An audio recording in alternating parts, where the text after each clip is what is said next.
En los salones de mármol de la antigua Roma, donde los emperadores cenaban lenguas de pavo real y los senadores se bañaban en lujos, existía una oscuridad tan profunda que la propia historia ha intentado olvidar. Detrás de la pompa del Coliseo y la gloria de las conquistas romanas, se escondía un horror sistemático, uno que consumió las vidas de innumerables niños varones, arrancados de sus hogares y convertidos en propiedad viviente para el placer de los poderosos. No eran meros sirvientes o trabajadores, eran niños seleccionados por su belleza, condicionados para la sumisión y forzados a una humillación inimaginable.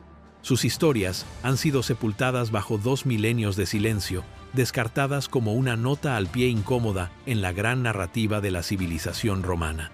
Sin embargo, su sufrimiento fue real, su humanidad innegable, y su legado es un crudo recordatorio de que incluso los imperios más celebrados pueden normalizar los crímenes más atroces. Hoy, descorremos las cortinas de terciopelo de la historia para examinar una de las prácticas más oscuras de Roma: la esclavización sistemática y la explotación de niños varones como concubinos en los hogares de emperadores, senadores y patricios adinerados. Esta no es una historia de costumbres antiguas o diferencias culturales. Es una historia de poder sin conciencia, de lujo construido sobre el sufrimiento y de una sociedad que eligió mirar hacia otro lado mientras sus niños desaparecían en jaulas doradas.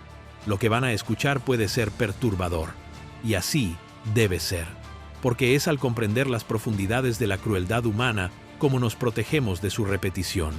Es al recordar a los olvidados como honramos su memoria, y es al enfrentar la oscuridad de nuestro pasado como iluminamos el camino hacia un futuro más humano. Y ahora, por favor, detén el video y suscríbete a nuestro canal.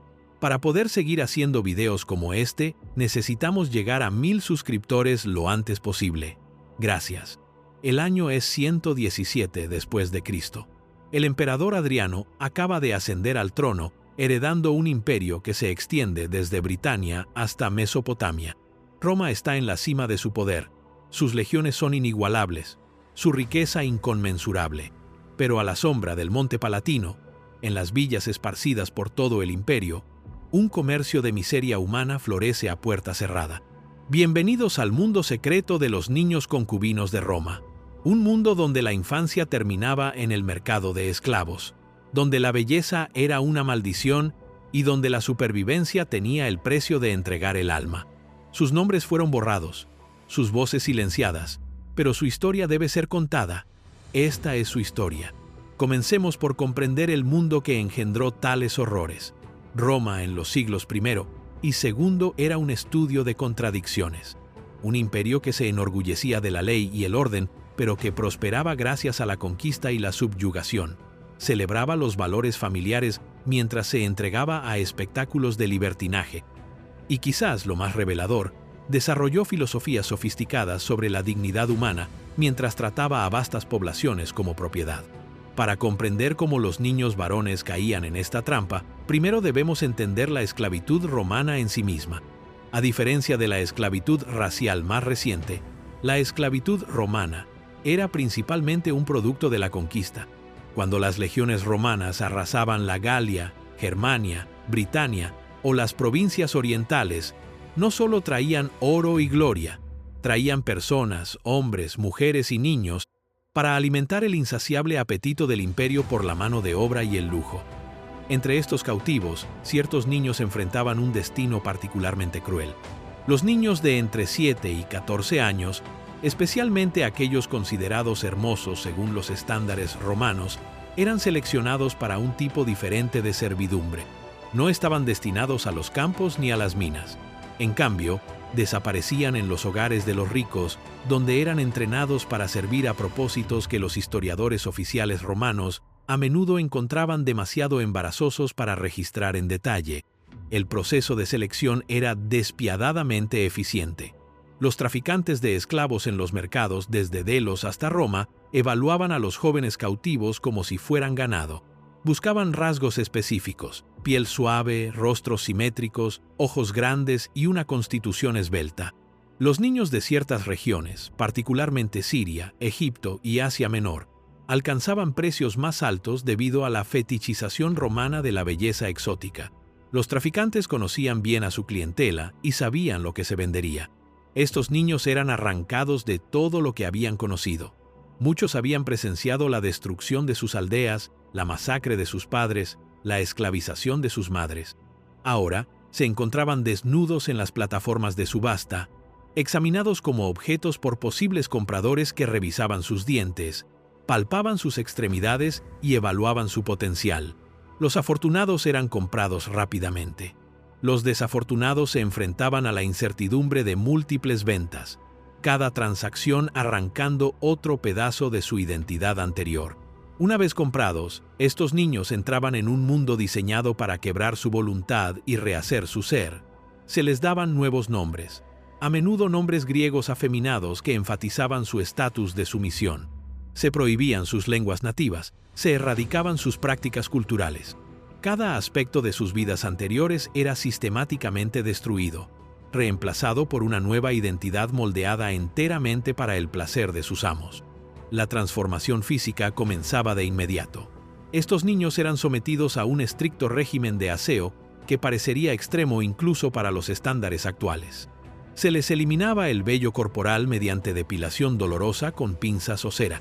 Su piel se mantenía pálida mediante el confinamiento en interiores y la aplicación de cosméticos de plomo blanco, una práctica que envenenaba lentamente a muchos de ellos. Sus dietas eran estrictamente controladas para preservar un físico esbelto y juvenil hasta bien entrada la adolescencia. Pero las modificaciones físicas iban mucho más allá. Algunos niños eran sometidos a una castración parcial o total para preservar su apariencia juvenil y evitar el desarrollo de rasgos masculinos. Esta práctica brutal, aunque oficialmente desaconsejada bajo algunos emperadores, continuaba en la sombra. El cuchillo del cirujano no solo les robaba la capacidad de procrear, sino a menudo también su sentido de identidad, atrapándolos en una infancia perpetua que servía a los deseos retorcidos de sus amos. El condicionamiento psicológico era igualmente sistemático. A estos niños se les enseñaba música, danza y poesía, no para su propio enriquecimiento, sino para convertirlos en compañeros más agradables. Aprendían a anticipar los estados de ánimo de sus amos, a proporcionar entretenimiento a demanda y a reprimir sus propias emociones y deseos. El castigo por el fracaso era rápido y severo: palizas, inanición, aislamiento o algo peor. El éxito traía recompensas vacías: mejor comida, ropas más finas, el amargo privilegio de ser una posesión favorita dentro del hogar. Estos niños concubinos ocupaban una posición extraña y precaria. Vestían seda mientras los esclavos de campo llevaban harapos. Cenaban manjares mientras otros subsistían con gachas. Sin embargo, sus cadenas de oro seguían siendo cadenas.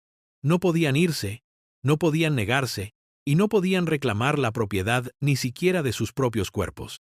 Existían en una zona liminal, ni completamente humanos ni completamente objetos, a la vez atesorados y despreciados. La vida diaria de un niño concubino era una actuación cuidadosamente coreografiada. Se levantaban antes del amanecer para comenzar sus rituales de aseo. Pasaban horas en su apariencia. El cabello peinado en estilos elaborados, el rostro pintado con cosméticos, el cuerpo perfumado con aceites caros. Se vestían con ropas diseñadas para acentuar su juventud y belleza. Túnicas cortas de colores vivos, joyas que los marcaban como propiedad valiosa, a veces incluso collares de oro que servían tanto de adorno como de símbolo de propiedad. Sus días estaban estructurados en torno al placer de sus amos. Cuando el amo recibía invitados, servían el vino con una gracia aprendida a través de una práctica dolorosa. Recitaban poesía, tocaban el laúd o bailaban mientras ojos hambrientos observaban cada uno de sus movimientos. Se esperaba que fueran ingeniosos, pero no demasiado inteligentes, hermosos, pero no vanidosos, disponibles, pero no demasiado ansiosos. Cada momento era un acto de equilibrio, donde un solo paso en falso podía traer castigo o incluso la muerte. Las noches traían un tipo diferente de horror. Las fuentes históricas, constreñidas por los tabúes de su época, hablan en eufemismo sobre lo que sucedía cuando se apagaban las lámparas. Pero la evidencia arqueológica, los textos médicos y las memorias ocasionalmente sinceras dejan claro que estos niños sufrían un abuso sexual sistemático. Eran propiedad, y según la ley romana, La propiedad no tenía derecho a negar los deseos de su dueño. El trauma físico y psicológico de esta violación repetida dejaba heridas que ninguna seda u oro podían ocultar. La relación del emperador Adriano con Antíoco es quizás el ejemplo más famoso de este sistema, aunque ha sido romantizada hasta quedar irreconocible por historiadores posteriores. Antíoco era un joven griego de extraordinaria belleza que se convirtió en el compañero de Adriano, probablemente cuando no tenía más de 13 años. Durante 7 años, viajó con el emperador, compartiendo su cama y su mesa, hasta su misteriosa muerte en el río Nilo a la edad de 19 o 20 años. El duelo de Adriano por la muerte de Antíoco fue espectacular. Fundó ciudades en nombre del joven, encargó innumerables estatuas e incluso lo deificó. Pero debemos preguntarnos, ¿qué opción tuvo Antíoco en esta relación? ¿Podía un niño, llevado a la casa del emperador, consentir verdaderamente en convertirse en su amante? El desequilibrio de poder era absoluto. Desafiar al emperador significaba la muerte, aceptar significaba la supervivencia. Pero, ¿a qué costo? El Antíoco histórico sigue siendo un enigma, sus verdaderos sentimientos perdidos en el tiempo. Conocemos el duelo de Adriano, pero no la voz de Antíoco. Tenemos sus estatuas mostrando su belleza, pero no sus palabras expresando sus pensamientos. Como tantos niños concubinos, existe en la historia solo como un reflejo de los deseos de su amo, su propia humanidad oscurecida por la creación de mitos de aquellos que ejercieron poder sobre él. Sin embargo, Antíoco fue excepcionalmente afortunado en comparación con la mayoría de los niños concubinos. Su belleza y el afecto del emperador le proporcionaron un nivel de protección y lujo con el que otros solo podían soñar. Por cada Antíoco que cenaba con emperadores, había miles de niños anónimos que sufrían en las villas de hombres de menor rango. Sus historias nunca fueron registradas, sus destinos nunca lamentados. Marcial, el poeta del siglo I, ofrece destellos de estas víctimas olvidadas en sus epigramas. Escribe burlonamente sobre hombres ricos que se rodean de hermosos niños esclavos, describiendo su apariencia y comportamiento en términos que dejan claro su explotación sexual. Lo que Marcial trataba como comedia era una tragedia para los propios niños obligados a representar su propia humillación para el entretenimiento de sus opresores. Los textos médicos de la época revelan las consecuencias físicas de este abuso. Médicos como Celso y Galeno informan sobre el tratamiento de niños con lesiones que solo podrían resultar de un asalto sexual. Escriben clínicamente sobre los cuerpos dañados, pero entre líneas, podemos leer el costo humano. Eran niños cuyos cuerpos eran quebrantados por los deseos de los adultos, cuyo dolor era tratado como una curiosidad médica, no como una indignación moral. Los documentos legales cuentan su propia historia sombría. Testamentos y escrituras de venta enumeran a los niños concubinos junto con los muebles y el ganado. Los casos judiciales a veces los mencionan de pasada: un niño que se escapó y fue casado, otro asesinado por un amo celoso, un tercero desechado cuando se hizo demasiado mayor para ser deseable. A los ojos de la ley romana, estas eran disputas de propiedad, no tragedias humanas. La práctica de mantener niños concubinos no se limitaba al palacio imperial o a los hogares de los ultrarricos. En todo el imperio romano, cualquier hombre con suficiente riqueza podía comprar un niño hermoso para que sirviera a su placer. Comerciantes, terratenientes, oficiales militares. Muchos mantenían a estos jóvenes esclavos como símbolos de estatus y objetos de deseo.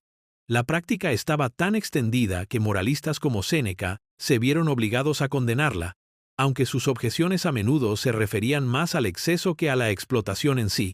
En las provincias orientales, donde las influencias culturales griegas seguían siendo fuertes, la práctica adoptaba formas diferentes, pero seguía siendo igual de repulsiva. Los niños concubinos podían ser entrenados como artistas además de sus otras funciones, aprendiendo a cantar y a tocar instrumentos. Algunos eran educados en literatura y filosofía, convirtiéndose en compañeros que podían discutir sobre Platón mientras servían el vino. Pero la educación no equivalía a la libertad. Estos niños seguían siendo propiedad, su aprendizaje simplemente otra forma de aumentar su valor. Los registros de transacciones de los mercados de esclavos ofrecen una visión desgarradora de este comercio. Un papiro del Egipto romano detalla la venta de un niño sirio de 12 años, hábil en la música y de apariencia agradable, por una suma que podría haber comprado a varios esclavos adultos de campo. Otro documento de Pompeya menciona a un niño entrenado al estilo griego, vendido a un rico comerciante. Estos términos comerciales anodinos ocultan la realidad humana. Niños vendidos a la esclavitud sexual con la plena sanción de la ley y la costumbre. Quizás lo más inquietante fue la forma en que la sociedad romana normalizó este abuso. Los hombres ricos llevaban a sus niños concubinos a eventos públicos, exhibiéndolos como si fueran mascotas exóticas. Los poetas escribían versos comparando su belleza con flores o gemas. Los artistas los representaban en frescos y mosaicos, congelados para siempre en poses de sumisión y disponibilidad. Lo que nosotros reconoceríamos como abuso infantil era visto como una elección de estilo de vida, una marca de sofisticación y riqueza. Los mecanismos psicológicos que permitieron esta normalización son familiares para los estudiosos de la opresión sistémica. Los niños eran deshumanizados a través del lenguaje, llamados deliciae, delicias o pueri, niños, independientemente de su edad. Su sufrimiento era minimizado o ignorado por completo. Cuando mostraban signos de trauma, depresión, autolesiones o intentos de fuga, estos eran vistos como defectos de carácter, no como respuestas naturales al abuso. Algunos romanos se pronunciaron en contra de estas prácticas, aunque a menudo por las razones equivocadas. Los filósofos estoicos temían que el libertinaje con niños esclavos hiciera a los hombres blandos y afeminados. Los moralistas se preocupaban por la corrupción de la juventud romana nacida libre, que podría verse tentada a imitar la apariencia y el comportamiento de los concubinos. El sufrimiento de los propios esclavos rara vez entraba en la discusión. Eran vistos como instrumentos de decadencia moral en lugar de víctimas que merecían protección. Las conquistas militares que alimentaban este sistema crearon un círculo vicioso. A medida que Roma se expandía, más niños eran capturados y esclavizados. La riqueza de la conquista permitía que más romanos pudieran permitirse tales esclavos. La demanda de niños hermosos incluso influía en la estrategia militar, con algunos comandantes apuntando específicamente a regiones conocidas por sus cautivos atractivos. Los niños se convirtieron en otra forma de botín, sus vidas destruidas para satisfacer a sus conquistadores. El trauma infligido a estos niños iba mucho más allá del abuso físico y sexual. Fueron arrancados de sus familias, sus culturas, su sentido de identidad. Muchos presenciaron una violencia extrema, la destrucción de sus hogares, la muerte de sus seres queridos. Luego fueron empujados a un mundo donde tenían que complacer a las mismas personas responsables de su sufrimiento. La gimnasia psicológica necesaria para sobrevivir dejó cicatrices profundas y duraderas. Para aquellos que envejecían y dejaban de ser deseables, generalmente al final de la adolescencia o principios de los 20 años, el futuro era sombrío. Algunos amos, aburridos de sus concubinos envejecidos, los vendían a burdeles, donde enfrentaban una mayor explotación. Otros podían ser mantenidos como sirvientes domésticos, un recordatorio constante de su juventud perdida y su antiguo estatus. Unos pocos afortunados podrían ser liberados, aunque para un antiguo concubino, la libertad venía con su propio estigma y desafíos. La manumisión, la práctica de liberar esclavos, ofrece una ventana compleja a las vidas de estos niños. Algunos amos liberaban a sus concubinos favoritos en sus testamentos, quizás por afecto genuino o por culpa, pero la libertad para alguien que había sido criado desde la infancia para ser un objeto sexual difícilmente era una verdadera liberación. Estos libertos enfrentaban discriminación, oportunidades económicas limitadas y el trauma persistente de su esclavitud. Muchos no tenían más habilidades que las que les habían enseñado para el placer de sus amos. Los hallazgos arqueológicos en todo el imperio ofrecen un testimonio silencioso de estas vidas olvidadas. Las inscripciones funerarias a veces mencionan a jóvenes esclavos con un lenguaje que alude a su papel como concubinos. Los ajuares funerarios, espejos, cosméticos, joyas, apuntan a vidas centradas en la apariencia y la exhibición. En Pompeya y Herculano, preservadas por la ceniza volcánica, encontramos habitaciones claramente diseñadas para alojar y exhibir a niños esclavos, con obras de arte eróticas que no dejan dudas sobre su propósito. El arte mismo cuenta una historia inquietante. Los frescos que representan escenas mitológicas de dioses persiguiendo a jóvenes hermosos, Zeus y Ganimedes, Apolo y Jacinto, proporcionaban una justificación cultural para el abuso en el mundo real. Estos mitos transformaban la violación en romance, la depredación en favor divino. A los niños concubinos, a veces se les daban nombres de estos mitos, borrando aún más la línea entre la mitología y la realidad, entre los dioses y los hombres que jugaban a ser Dios con la vida de los niños. El conocimiento médico de la época, por limitado que fuera, reconocía algunos de los daños físicos infligidos a estos niños. Los médicos escribieron sobre el tratamiento de lesiones anales, infecciones de transmisión sexual y las complicaciones de la castración. Notaron las tasas más altas de intentos de suicidio entre los jóvenes esclavos varones en los hogares ricos. Sin embargo, este conocimiento médico no condujo a la intervención, sino a mejores métodos para mantener viva y funcional una propiedad valiosa. Los aspectos económicos de este sistema revelan su frío cálculo. Los niños concubinos representaban una inversión significativa. Su precio de compra, mantenimiento, entrenamiento y aseo costaban dinero. Algunos propietarios incluso contrataban seguros para niños particularmente valiosos. Cuando leemos estos antiguos contratos, debemos recordar que cada cláusula representa una vida humana reducida a un valor monetario, un niño cuyo valor se medía solo en el placer que podía proporcionar. Las fiestas religiosas y las ceremonias públicas a menudo exhibían a los concubinos de los hombres ricos. Durante las Saturnales, la festividad de diciembre de inversión de roles, los niños concubinos podían vestirse con la ropa de sus amos y se les permitía dar órdenes, una inversión temporal que solo resaltaba su habitual impotencia. En las cenas privadas, servían a los invitados mientras soportaban manos errantes y comentarios lascivos. Su humillación era parte del entretenimiento de la noche. La complicidad de las instituciones romanas en el mantenimiento de este abuso no puede ser ignorada. El sistema legal codificó el estatus de propiedad de los esclavos. La maquinaria militar proporcionó un suministro constante de nuevas víctimas. La estructura económica creó incentivos para el comercio. Incluso las instituciones religiosas, que podrían haber proporcionado una guía moral, a menudo poseían esclavos ellas mismas, incluidos niños jóvenes utilizados para diversos fines. Todo el edificio de la civilización romana se construyó, en parte, sobre el sufrimiento de estos niños. A medida que el imperio evolucionó, también lo hizo la práctica de mantener niños concubinos. Bajo los emperadores cristianos, a partir de Constantino, hubo intentos de regular o limitar ciertos aspectos de la esclavitud, pero estas reformas fueron limitadas y a menudo ignoradas. El abuso continuó, ahora oculto tras una apariencia de moralidad cristiana. Los niños seguían siendo comprados y vendidos, aseados y violados, pero su sufrimiento ahora estaba velado por una capa aún mayor de secreto e hipocresía. La difusión del cristianismo por todo el imperio creó nuevas tensiones en torno a la sexualidad y la esclavitud. Los padres de la Iglesia condenaron la pederastia en términos enérgicos, pero su preocupación se centraba principalmente en la salud espiritual de los perpetradores, no en el bienestar de las víctimas. El niño concubino que había sido abusado sexualmente a menudo era visto como corrupto e inelegible para la salvación cristiana, a menos que se sometiera a una extensa penitencia, añadiendo un trauma espiritual a sus cargas existentes. Para los siglos IV y V, a medida que el Imperio Romano de Occidente se desmoronaba, el destino de los niños concubinos se volvió aún más precario. La inestabilidad económica significaba que muchos amos ya no podían permitirse mantener grandes séquitos de esclavos. Algunos niños fueron abandonados, dejados a su suerte en un mundo que no tenía lugar para ellos.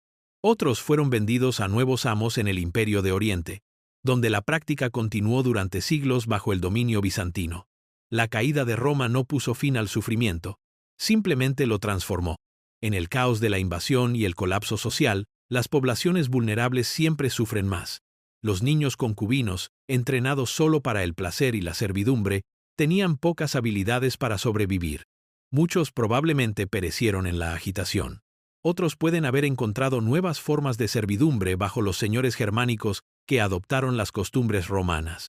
Sus destinos individuales se pierden en la historia, pero podemos imaginar el miedo y la incertidumbre que enfrentaron. ¿Qué lecciones podemos extraer de este oscuro capítulo de la historia humana? Primero, debemos reconocer que el poder sin rendición de cuentas conduce inevitablemente al abuso. El sistema romano otorgaba a los dueños de esclavos un poder absoluto, y ese poder corrompió. Cuando los seres humanos son clasificados como propiedad, cuando su sufrimiento es legal y socialmente aceptable, las atrocidades se vuelven rutinarias.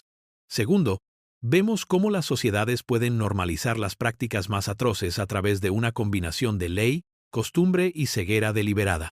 El abuso de los niños concubinos no estaba oculto. Se exhibía abiertamente, se celebraba en el arte, se bromeaba sobre él en la literatura. Toda una civilización se convenció a sí misma de que la explotación sexual de los niños no solo era aceptable, sino sofisticada. Esta normalización del mal debe servir como advertencia sobre nuestra propia capacidad para la ceguera moral. Tercero, debemos recordar a las víctimas mismas. Eran niños reales, con nombres que nunca sabremos, sueños que nunca podremos recuperar, voces que fueron silenciadas hace 2000 años. Amaban y temían, esperaban y se desesperaban, como lo haría cualquier niño. Su humanidad les fue negada por sus contemporáneos, pero no debemos repetir esa negación. Al recordarlos, restauramos una pequeña medida de la dignidad que se les negó en vida. El legado de los niños concubinos de Roma resuena a través de la historia en diversas formas. La práctica influyó en sistemas similares en las culturas bizantina, islámica y otras. La normalización de la explotación infantil por parte de una civilización poderosa facilitó que otras justificaran sus propios abusos. Incluso hoy, en los rincones oscuros de nuestro mundo, los niños todavía son traficados, todavía son explotados, todavía son tratados como objetos para la gratificación de los adultos. Las raíces de la trata de personas moderna, del abuso sexual infantil y de la explotación se remontan a prácticas como las de la antigua Roma. Los métodos han cambiado, pero el mal fundamental sigue siendo el mismo. Los poderosos depredando a los vulnerables, los adultos destruyendo infancias, los seres humanos siendo tratados como mercancías. Comprender atrocidades históricas como el sistema de concubinato romano nos ayuda a reconocer y combatir sus encarnaciones modernas. También debemos confrontar la forma en que la propia historia ha sido cómplice en la minimización de estos abusos. Durante siglos, los historiadores, en su mayoría hombres, identificándose en su mayoría con los poderosos en lugar de con los impotentes, han minimizado o romantizado estas prácticas. Adriano y Antino han sido retratados como una historia de amor, no como un abuso de poder. El sufrimiento de miles de niños anónimos ha sido relegado a notas al pie o ignorado por completo. Solo recientemente los académicos han comenzado a examinar esta historia con la claridad moral que exige. El proceso de recuperación histórica es doloroso, pero necesario. Cada pieza de evidencia, cada inscripción, cada documento legal, cada texto médico, añade otra voz al coro de los silenciados. No podemos deshacer el sufrimiento del pasado, pero podemos asegurar que no sea olvidado. Podemos negarnos a romantizarlo o a minimizarlo. Podemos llamarlo por lo que fue: abuso infantil sistemático, sancionado por una de las civilizaciones más celebradas de la historia. Esta recuperación también nos exige examinar nuestra propia complicidad en sistemas similares. ¿Cuántos productos en nuestros hogares son fabricados por mano de obra infantil? ¿Cuántos niños en nuestro mundo carecen de protección contra la explotación? ¿Cuántas voces son silenciadas por la pobreza, la impotencia, la indiferencia de aquellos que podrían ayudar? La élite romana apartó la vista del sufrimiento en medio de ellos. Debemos preguntarnos, ¿qué sufrimiento elegimos no ver nosotros? La historia de los niños concubinos de Roma no es solo historia antigua. Es un espejo que se sostiene ante la naturaleza humana.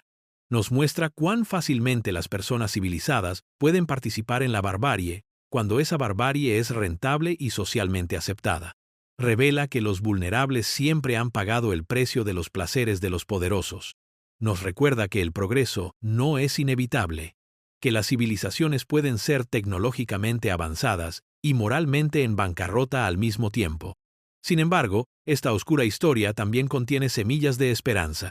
Hubo romanos que cuestionaron estas prácticas, que vieron la humanidad en los esclavos, que abogaron por un mejor trato o por la manumisión. Hubo niños que sobrevivieron, que encontraron formas de preservar algún sentido de sí mismos a pesar de todo lo que se les hizo. Hubo momentos de bondad, de resistencia, de dignidad mantenida contra todo pronóstico. Incluso en los sistemas más oscuros, la resiliencia y la compasión humanas pueden sobrevivir. Al concluir nuestro examen de uno de los capítulos más inquietantes de la historia, debemos aceptar nuestra incomodidad. La historia de los niños concubinos de Roma no es fácil de escuchar. Desafía nuestra admiración por los logros romanos. Nos obliga a ver el sufrimiento detrás de las estatuas de mármol y las monedas de oro. Nos recuerda que cada civilización tiene sus víctimas, y que la medida de una sociedad no son sus monumentos, sino cómo trata a sus miembros más vulnerables. Los niños cuyas vidas hemos vislumbrado no tuvieron elección en su sufrimiento. Nosotros tenemos una elección en cómo respondemos a su historia. Podemos apartar la vista, como hicieron sus contemporáneos. Podemos minimizar su dolor, como hicieron los historiadores durante siglos. O podemos dar testimonio, llevar adelante su historia, asegurar que su sufrimiento no fue completamente en vano. Al recordarlos, nos comprometemos a proteger a los vulnerables en nuestro propio tiempo. La historia no trata solo del pasado, trata de cómo el pasado moldea el presente y el futuro. El abuso sistemático de niños en la antigua Roma creó ondas que se extendieron a través de siglos y culturas. Al comprender este oscuro capítulo, estamos mejor equipados para reconocer y resistir males similares en nuestra propia era.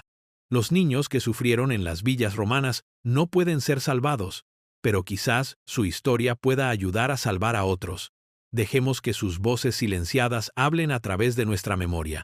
Dejemos que sus infancias robadas nos recuerden la preciosidad de la infancia. Dejemos que su sufrimiento fortalezca nuestra determinación de proteger a los inocentes. Los salones de mármol de Roma se han derrumbado, sus emperadores son polvo, pero las lecciones morales de sus prácticas más oscuras siguen siendo urgentemente relevantes en un mundo donde los niños todavía sufren por la explotación, donde el poder todavía corrompe, donde los seres humanos todavía tratan a otros seres humanos como propiedad.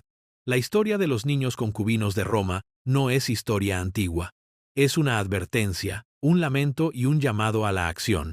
Tengamos el valor de escucharla.